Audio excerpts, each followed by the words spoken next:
Hello and welcome to another episode of the return of Freaky Fettuccine. On tonight's episode, the uploader's note here on the Creepypasta wiki says that the story was so bad it was moved here before it was even deleted from the Creepypasta wiki, which is a terrifying implication that to this day, we still get Blank the Killer ripoffs. This is Genocidal Ray. In Berlin, Germany, Ray Thompson was a boy born with 2 genetic mutations. Let us not go into the implications of those. One made him grow 7 feet in height and 350 pounds in muscle, and the other made him 7 times stronger and more durable than the average human. He was bullied because of this, and was forced to be homeschooled. He never got to play with other kids and never played with toys. Why? He found out he was autistic and tried his best to hide it when he was out and about, which barely happened because of how different he was. When people found out, however, he was bullied even more. One day, Ray was standing at the bus stop. His autism was too much for his parents to handle, so they had no choice but to send Ray to public school. Fuck you! He waited for the bus to arrive. Then 5 minutes later, a large group of kids showed up. They looked really tough. They stared at Ray for a while. "Well, what do we have here?" one of them asked. "Looks like we got ourselves a big boy," another one said. One of them shoved Ray. Ray always wondered why no one feared him. He was huge after all. Quit pointing out the flaws in your own story, that doesn't make it better. Ray backed away slowly. "Big boys need to pay to hang out around here," the first one said, and held out his hand.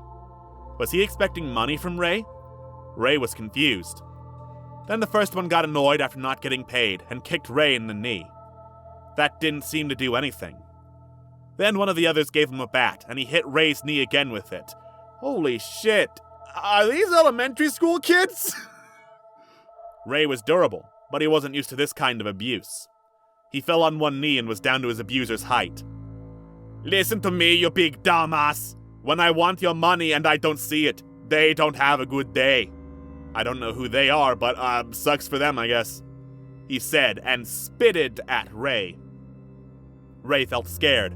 He was strong, but he didn't know how to defend himself, or how to fight at all. Then his abuser took out a knife. "Hilt, would you do the honors?" he said. "With pleasure, Hans," Hilt said. "Are you trying to say Hans? Like the most common German name in the world, Hans? You don't know how to spell that, and you're setting it in Germany?" Hilt took the knife from Hans and walked closer to Ray. Hilt started cutting a scar on Ray's face. "It's not going to be a scar until it heals, dude."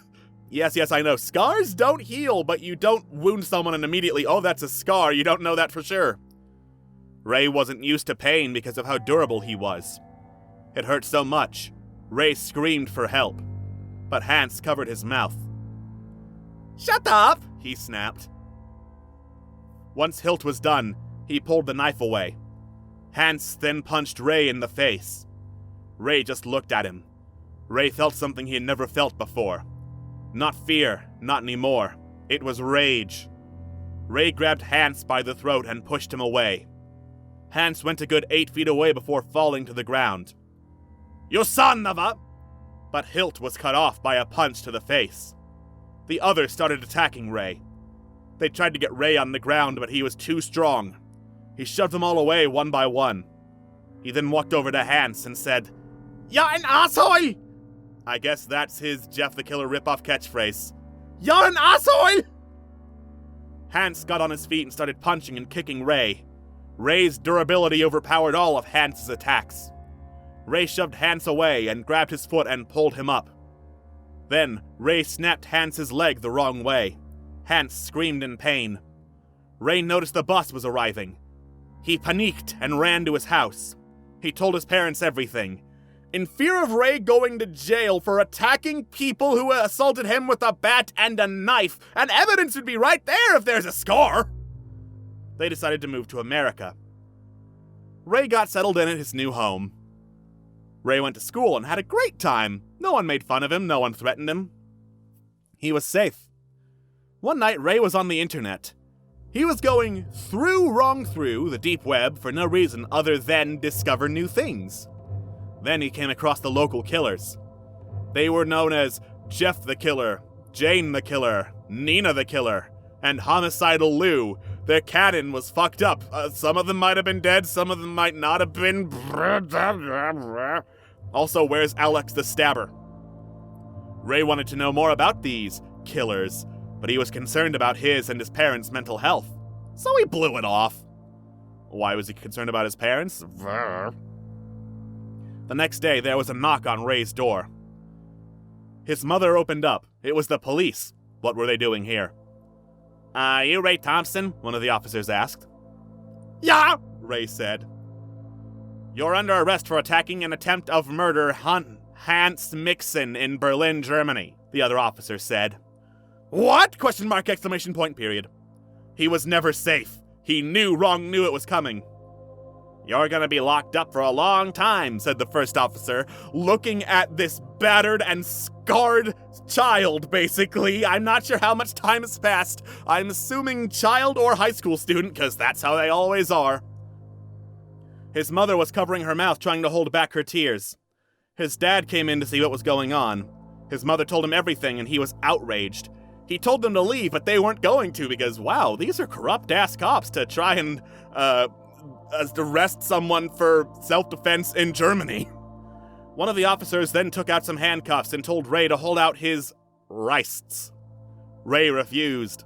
The other officer told him that if he refused, then he will have to use force. Then Ray felt it again. The rage. Ray grabbed the officer by the throat and threw him across the room.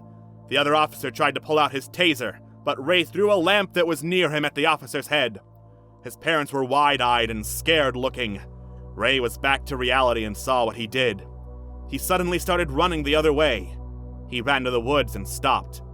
He wasn't ready to live life on the run, not without a weapon. He walked to the shed and grabbed his dad's axe and turned to see his parents standing there. They begged him not to leave and to just accept this. Mom and Dad, I'm sorry, he said as he killed them both, because formula, I guess, and walked deep into the woods. There was no going back for him now. Ray ran fast and far into the woods and stopped 10 minutes later. He felt like he would pass out, and he did. Wow, no endurance on that boy. When he woke up, he was in a chair. He looked around and saw he was in a cabin. Then he heard footsteps. He looked to see a boy with scars all over his face. Who are you? Ray asked. Name's Leah, Lou said. Then Leah stabbed Ray with a needle filled with a strange liquid. Welcome to the family, was the last thing Ray heard before passing out.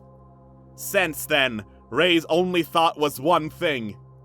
Kill or be killed. No, fuck you! No, that can't be why he's called Genocidal Ray. No, stop! No! Get your Undertale out of here, fuck! Oh no, it's Undertale Jeff the Killer! Is that Jeff Undertale the Killer? Oh shit!